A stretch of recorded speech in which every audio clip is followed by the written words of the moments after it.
Welcome to our channel. Today we how to connect Microsoft OneNote with Outlook step by step clearly.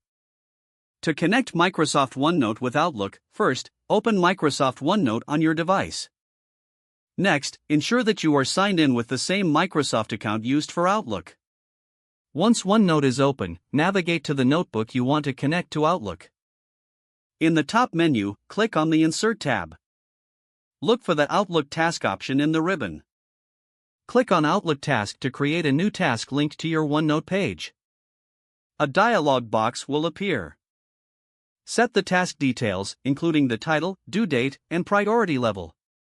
After entering the details, click OK to create the task. Next, switch to Outlook to verify the connection. Open the Tasks section in Outlook to see the newly created task.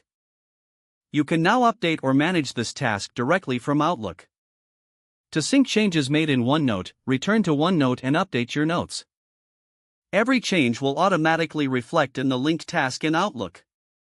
If you want to create meeting notes in OneNote that link to Outlook calendar events, open your Outlook calendar. Select the event for which you want to take notes. In the event window, look for the Meeting Notes option. Click on it to open OneNote. Here, you can take notes directly related to that event. Once you are done, your notes will be saved, maintaining the connection to the Outlook event. Reviewing tasks and notes will be more efficient with this integration. Now you have successfully connected Microsoft OneNote with Outlook and can easily manage your tasks and notes together. If the page does not load, refresh the browser or try again in a private or incognito window. Make sure you are using the correct email address, then retype it carefully to avoid small typos. If your password is not accepted, use the reset option and create a new strong password you can remember. Check your spam folder for verification or security emails, then complete any requested confirmation steps.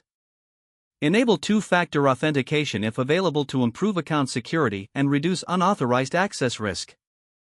After signing in, review your profile details. Don't forget to like this video and subscribe to our channel for more step-by-step tech guides.